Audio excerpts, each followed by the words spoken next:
What is going on, y'all? So this is kind of blending in from last week, but basically what I'm doing right now, like I told you, I'm swapping these over. I haven't swapped them over yet, so I'm gonna do that. Then I'm gonna toss the transmission in again. Probably not gonna film too much of this. Maybe I will put the tripod down and get a time lapse of me throwing it in. I got Ron here, so he's gonna help me with that. Just gonna hurry up and try to bang this out and then try to get everything back together.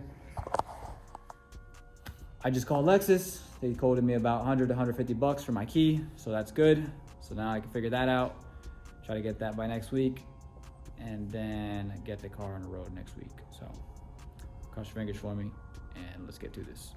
So Ron's prying this off now, so he's gonna show you how to do this.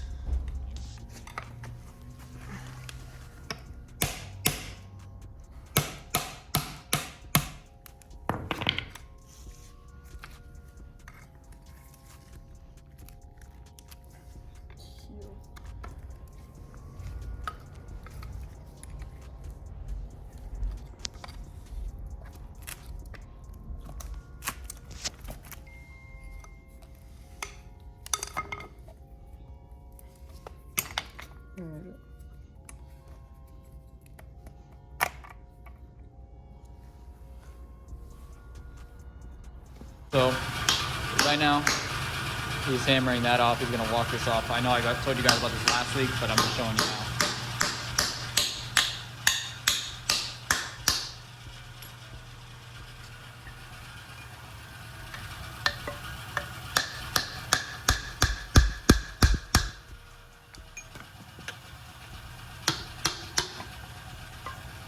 That's how you do it.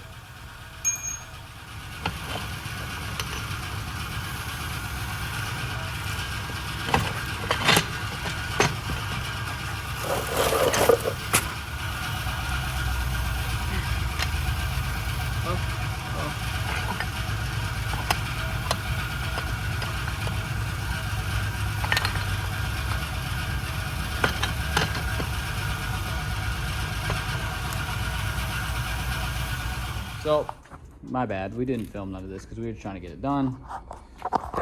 I'm cleaning this now. I don't have a gas for this. You should be able to find an O-ring for this anywhere. I'm not too worried about this one. This one looks decent. It's not dead. But this is going to go back in. I have to look up the foot-pounds for that. But these were 27. I believe this was, I can't remember the number for it. I think I want to say, oh yeah, it was 69 inch-pounds, not foot-pounds. This is 27 foot-pounds. That's 69 inch-pounds. These supposedly are 13 foot-pounds. Yes, foot-pounds. 156 inch-pounds, which is what I'm gonna do. We have to RTV this as well. And then put in this speedo sensor. I'm letting this dry in the meantime. I'm leaving it up for about an hour or so, just so that it can completely dry. We're gonna do that one, and then we'll put the trans in and everything like that. So that's about it now, but all this stuff is in. Yeah, I don't really got the force to do this right now, but oh, there you go. So now you can see it's in gear. That's stuck in gear. But yes, that is the new selector, and that's all good. I'm trying to get it in the middle. Yeah, that's neutral. So now we're gonna get onto that. I'm not gonna film any of that. I'm just gonna do it. I'm gonna put this in, and then when I put this in, I will let you know if I figured out what this is.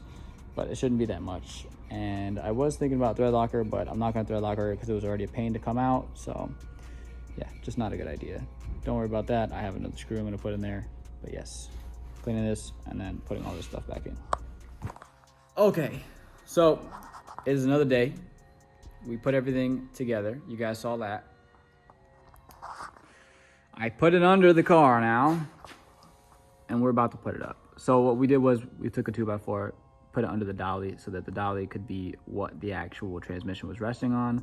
So the idea is that if we jack up the dolly and the piece of wood, that it'll jack the whole trans up, and then I can jiggle it into place and get it in. I'm gonna put it on time lapse, and then you guys are gonna kind of see me doing that. You're not really gonna be able to see me doing that, but like I said, I'm trying to do the best that I can to show you guys what I'm doing. And then from there, I got to do all the bell housing bolts, drive shaft, exhaust, and all that stuff. And then I have to go get a key this week. Fingers crossed it comes in quick. It is what it is. But Yes, that's what's going on. Let me get to it.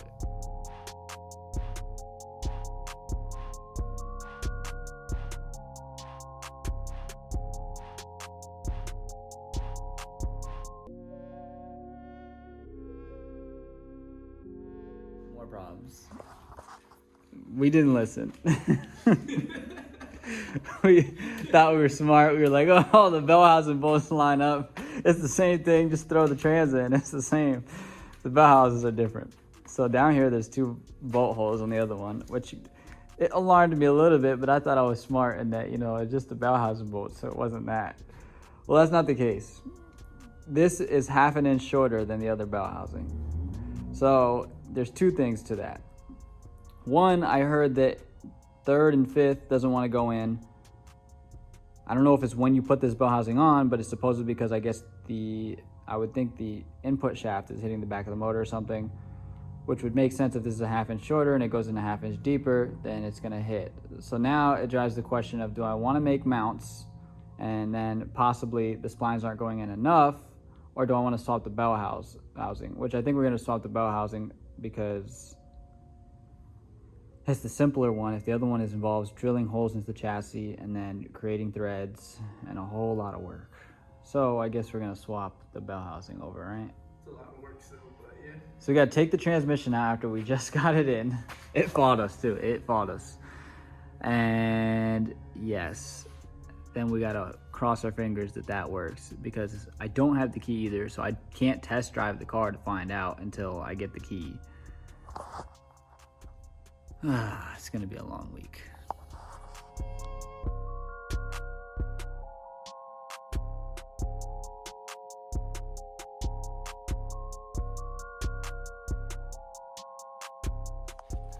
So now we have 3 different bell housings. Can you guess which one is which? So if you guessed this is my original one, you are correct. So this is the one that has to go on. As you can see, they're all different heights. So this one would not work, as well as it doesn't even have the inside piece that bolts up to the manual trans. And I'm pretty sure I've heard before, I thought I did anyways, that this would go onto a manual trans, and obviously it does not. This is the bell housing for a JZ still, so it still goes on a JZ, but this goes to the auto trans. Now, maybe, I don't know how it works, but I feel like I think these go on the CD009s. Obviously those would for sure, because that's to the actual JZ. That won't. That is for a Supra, Mk3, not Mk4. So the Mk4 one, it looks like, is about 1/2 inch taller. That's just what Ron saw and calculated when he measured it. This one looks like maybe it's an inch, maybe in between, maybe like 3/4 of an inch taller. And this one is like an inch taller for sure than this one right here. So that's a difference. I'm gonna clean this one off. Not that it needs to be cleaned, it's not that serious. And then I'm gonna put that one back on. I'm not gonna clean the inside of this because it's gonna get clutch material all over it again, just cleaning this. And I'm gonna put that back on that. But before I do that, I am going to measure the input shaft that goes into the transmission before I put this bell housing on. Just in case I need to change that, we can change it before I start putting stuff together and then have to take it back apart. Let me get back to work and then put this transmission back in for a second time.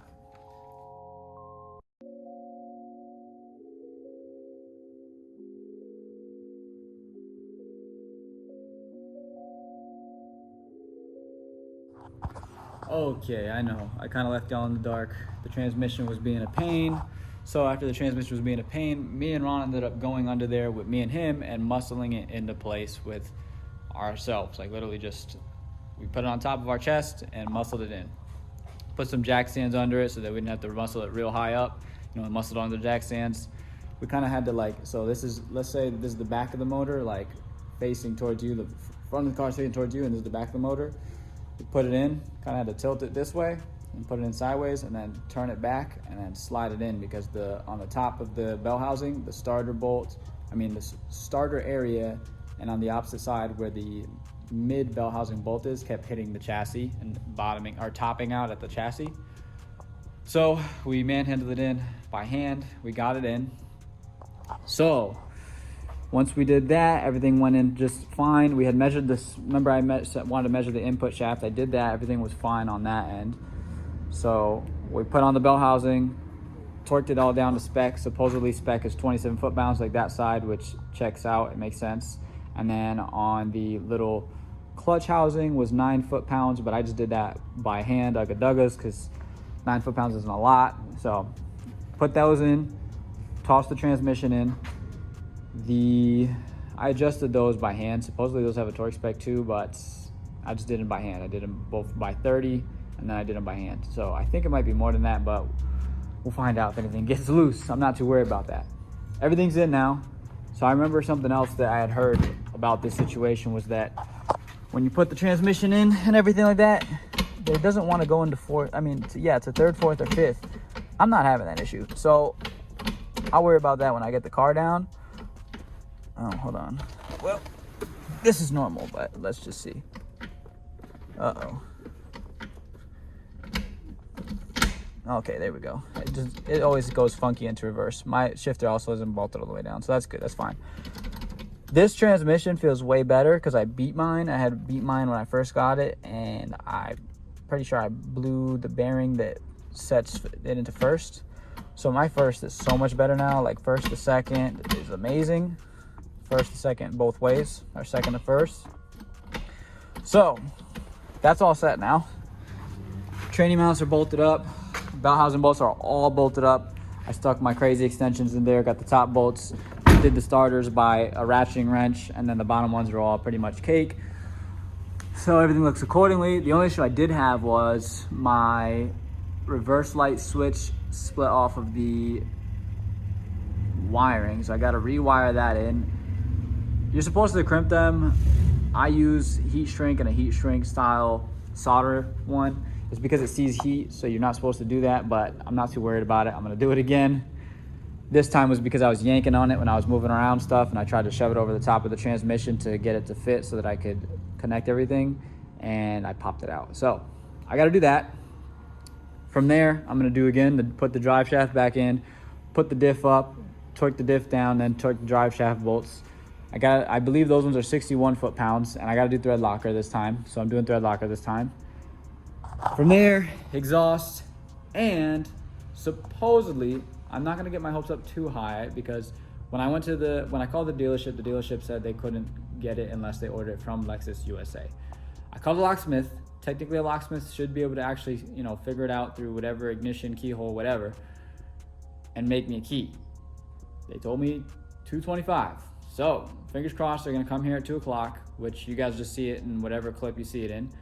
And they do my key, and we can get this on the road this week, today, which would be amazing.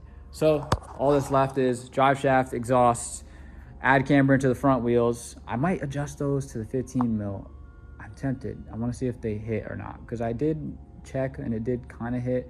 I feel like I can get away with it, and if I do, I might be able to get more clearance in the front over here, because this is really pissing me off that I'm hitting the washer tank, fluid tank now. It's not that big of a deal. I guess it's better than hitting the top of this, but not really, because I could hammer that out. I don't know. We'll get to that when we get to that, but let me get back to work. I'm just gonna get crack-a-lacking. I'm not gonna talk too much more now. Again, going back to time-lapse. I know I've been doing a lot of time-lapse because a lot of the stuff you guys have already seen. So if you wanna see this, go back to the videos where I'm doing all this stuff. Anyways, without further ado, let me get to work.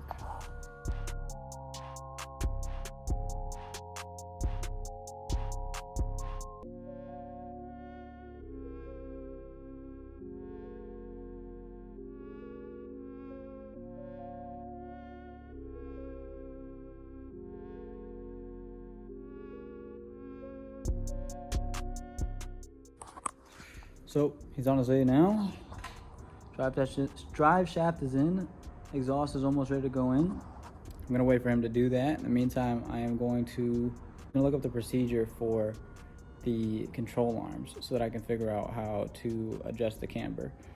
Yes, I know it's pretty simple that it's camber bolts, but I'm not sure if it's both camber bolts because there's 2 camber bolts, and I don't know if they both need to be adjusted or just one does. So I have to do that research, and then I'll get back to you guys when I do that, and hopefully he gets that done, and I have a key by the end of this clip, or the next clip. All right, let me get to finding out how these control arms work. Wow. So it is now, I think, 10 or 8. It's got to be like 9, I don't know. But the point being is no locks, no key. So locksmith came, couldn't do it. Just couldn't do it. So initially the thought process was take the lock out of the trunk because, you know, keys all the same in all of them, right? But the problem is, so for example, the lock in the trunk is only as far as, let's say the pin is 302, right? Let's say that that's the pin. So it's 302. The difference is, and the door might be 302, but also has 302.1. So it has an extra pin on the end of it versus having just 302. So the key goes in further. So you need to know that pin, right? So we got it to open the door. We got to about 302.1, let's just say. And then to this one, it's, let's say it's 302.10 on that, the ignition cylinder. So dude had me take off my trunk first, then my door, and then we did the ignition cylinder. So we did all this work, right? And then he gave up. I guess the only positive thing is that I have everything off and he got the ignition cylinder out because he made a key that could get to 302.1. So it did put the car into at least accessories, but it wouldn't be able to crank the car over because it didn't have 302.10. We don't know what the last key is, but I'm just giving you an example. Let's say it was 302.10. We didn't know what 302.1x would be. It could have been 0, 1, 2, 3, 4, whatever it was. I don't know how the key code works, but point being is we didn't have that last pin. We couldn't get it to turn on. We can only get it into accessories, which allow us to take out the ignition. And the reason that we took all these locks out is because on the side of the lock, you can see the actual pins, which basically tells you what the code is. On the ignition cylinder, it's not exposed. So you must have to take it apart, which I was already fed up. He was already fed up, and he didn't seem like he had any resolve. I'm not going to name who the business is. Just, you know, if you're somebody that's in the area and you're looking to get a key made, go to the dealership or ask somebody else, or ask me and I'll tell you who not to go to.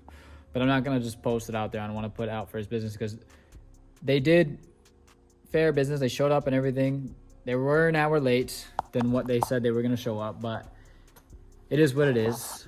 I could tell immediately, you know, just the way that he was and how he did things.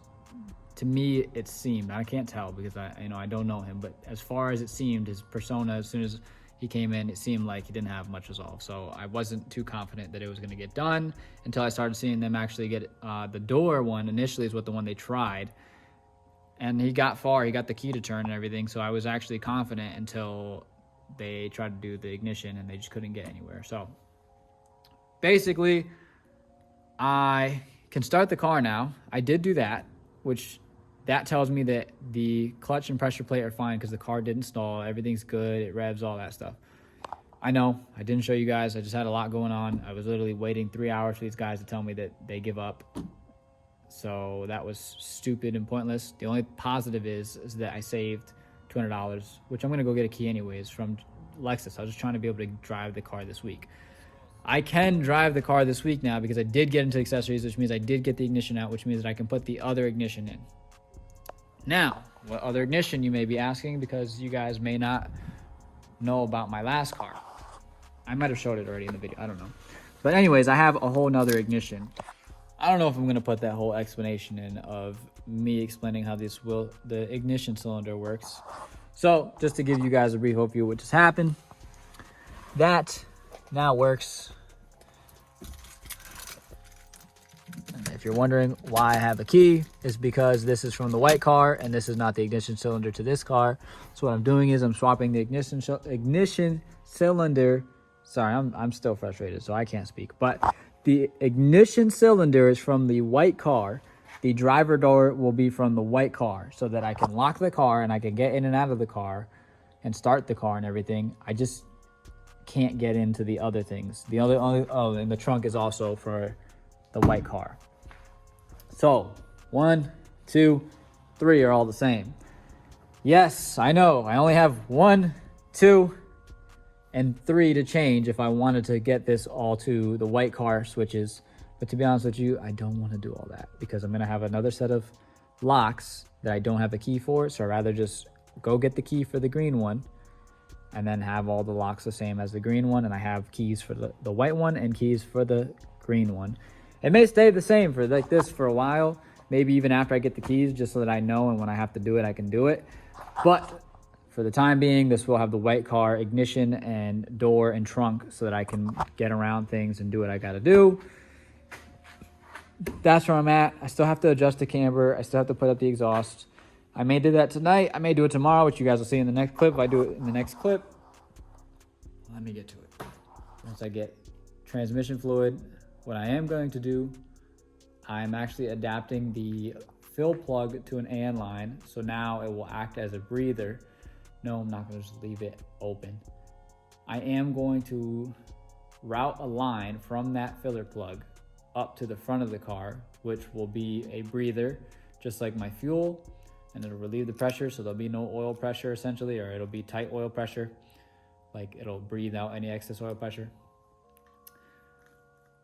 From there, then I can fill the transmission up also through that tube if I like, which would be nice, and it'll be in the engine bay, but I will have to drain it completely so that I know for sure that it is 2.5 quarts going into the transmission.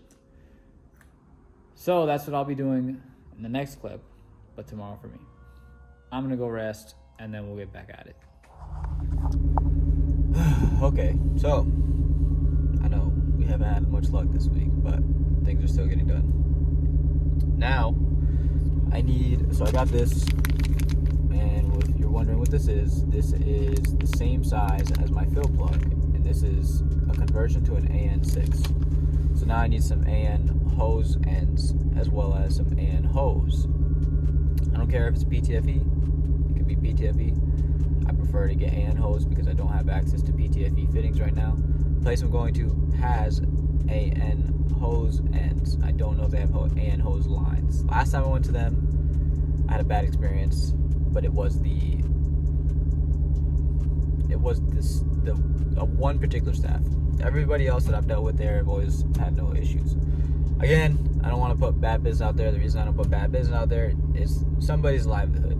So I'm not going to go based off of the one event that happened with me and talk about it. But I may have another bad experience. On my way to get oil now. It was expensive. I got a better service this time, so I'm happy. And they also gave me a higher quality line. It seems like it's hose, but it works for AN stuff. It's blue, it's ugly, but to be honest with you, it's just meant to be in the engine bay. It's actually kind of nice because now when I'm in the engine bay, I can actually see the blue line and know that that's my breather hose. So now I have 6 feet of that, and then I also have my 90-degree fitting, which was expensive. They're expensive, man. The guys I went to are expensive. I gotta prep better and start ordering all this stuff online because that was crazy. I spent $70 over there on a fitting, some clamps, and 6 feet of AN line. So now I'm going to get the oil and okay, got my AN stuff, got oil for my transmission. Guys, if you're running a W58, this is what you need. It's MT90. It's specifically for our gearbox. It's specifically for synchros. It's 75/90 weight, but it's made for synchros. And then a store that I do like, that I'm willing to shout out, United Auto Parts. These guys are amazing. This is out in Colchester, Connecticut. If you need good parts, if you need different stuff, call them. They always have a lot of the good stuff, a lot of the select stuff that you can't get everywhere. As example, MT90, Mark's United Auto Parts. So I'm just showing you guys this real quick. Oh, I'm dropping stuff that's no good. So here's the nice part about this converter, right? So this converter, if you look right now, it's on the AN line. So one, it's nice because it comes with the bushing, the silicone to make the seal. It also comes with the crush washer. This is the crush washer that comes for the fill plug, which is nice. And this is the fill plug. So it does look like this is a little bit longer than the fill plug. I'm not too worried about that. It looks exactly the same as far as that. And then we have the AN on the other side, and they're both 24 mil, which is nice. So essentially this will go in the spot of the fill plug, and then this AN will go right onto this. And as y'all saw, it screws right onto this. And then that'll be under the car. And this tube will go up to the front and the engine bay so that it can breathe out up top. So I'm gonna put this on. I'm not doing this the proper way.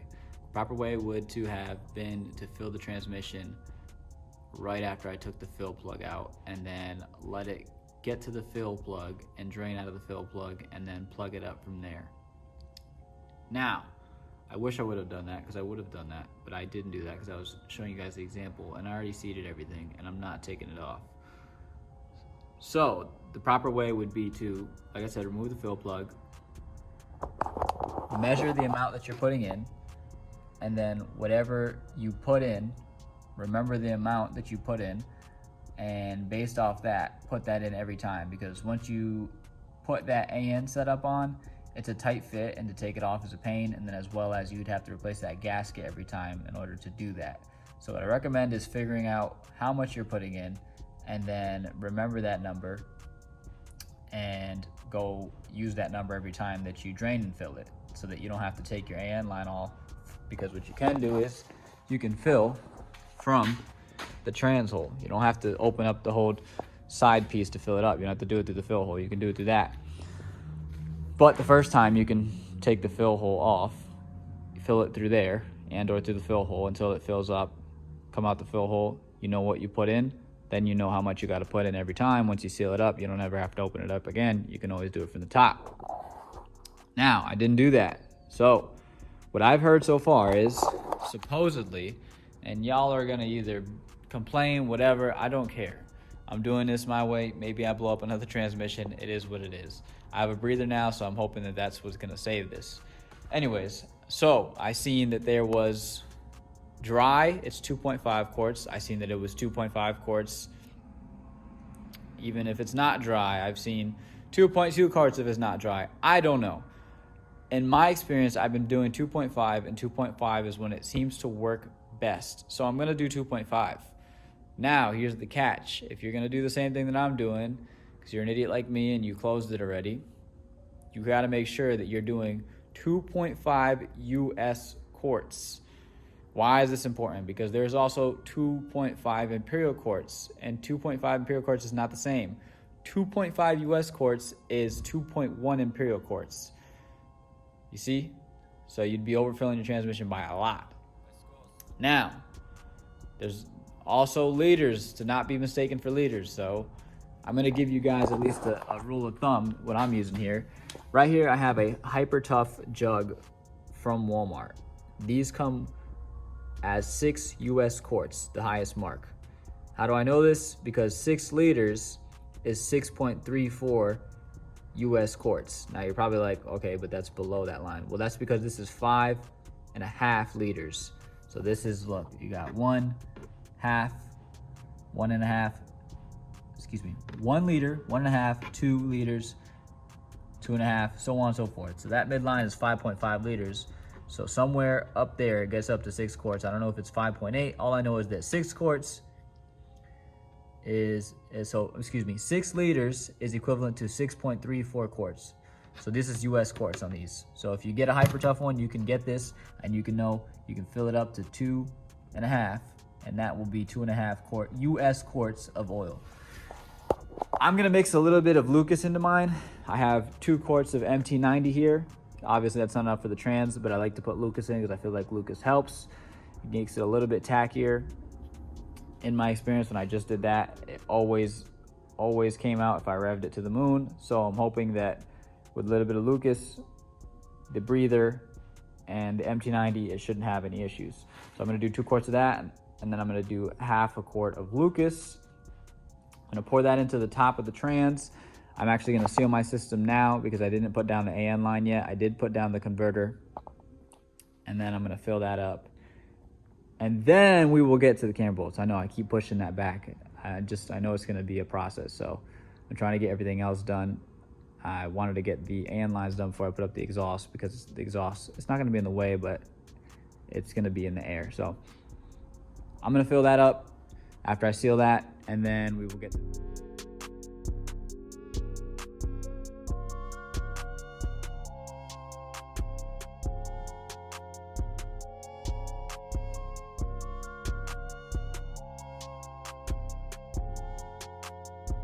different angle. This is the tripod. It's all nice and high now, so now you're kind of at like eye level with me. As well as, I know I gotta clean my lens. I gotta start carrying a microfiber on me so that I can clean the lens, as I know fogginess is driving me crazy too. As you can see, transmission is all buttoned up. The only thing that's left is to set up the breather. I'm gonna have to drill that out. I think I mentioned it earlier, but it's a little too small for the hose. So I'm gonna have to make this bigger to fit the hose better. And then this clamp on my finger will go over it and clamp it down. So that's all that's left on the transmission side. Everything feels like it's going into gear decently. If you notice, I threaded something into the side. I made threads into the side of the shifter, the short shifter, so that I could put a bolt in there, because it's supposed to be a guide pin, a dowel pin. But the dowel pin is literally a dowel pin that comes out and slides in and out, and it got lost a long time ago. So I threaded it so I could put a bolt in there and put some thread locker on there, because it shouldn't have to move. Adjust it to where I wanted it. That's why I was playing with the shifter. And now it should be good to go. I should be able to get into all my gears good, and it should feel not more notchy. It does, but I'm saying we gotta see heat for it to know it's gonna work for sure. I do want to button up the dash a little more. I'm gonna put that together because I don't want it to be exposed. I want people to think that they can come in and steal my car, because everything is buttoned up and the key and everything is in. But that doesn't mean that people are not gonna try to break in and break stuff. So I'm gonna try to tie that up a little more. I'm gonna chase after this camber again. Maybe the exhaust first. The exhaust would make more sense, but I feel like it's gonna need 2 people. The reason I don't wanna do the exhaust first is because then it'll be off the ground and I can get around the camber arms and everything easier, but I'm just gonna do it. Oh my gosh, what a week. So, this is inside now because my car is outside. Shook it down. Like I said, it was hitting that. I did a clutch dump and it fixed the issue. Why, I don't know. I guess it must have hit it and beveled it out enough. Now, the car's running great. The rack is starting to go. The passenger side is starting to leak. That's the only issue now, but everything else feels good. Suspension is a little soft still. I do need to get springs. The height is perfect because I dropped it a little bit. The way that the suspension has the shock, the way that it leverages it, it has less leverage now, which makes the wheel camber in more, which allows me to not rub the tire on the fender. And we dogged it. You know, it got a decent amount of traction down so that it could move the rear end and squat. Not rubbing at all now, neither side. So I'm happy with that because I love the fitment the way it is right now. The only thing, like I said, is just the spring situation now. So I think I'm gonna do new ones, coilovers, new springs. And yes, I know it sounds odd, but it's just, I can get new springs. The springs can settle in with the coilover, and then I'll have a second set of coilover just in case, and that will be nice. So it was a successful week. New trans is in. It's okay. It's a little notchier than I would like. It's a good thing and it's a bad thing. I'm gonna have to play with the adjustments and also the screws that I put in on the side. I think that might have something to do with it. Maybe it doesn't have enough play, but for the most part, it goes into every gear really good. Second is a little funky, like a first, second, but going into first, going into second, all of that stuff just alone, amazing. I'm happy. I got my car back. I'm so happy. If you see it on Instagram, I posted it. I'm just thankful to the world, thankful to you guys for watching.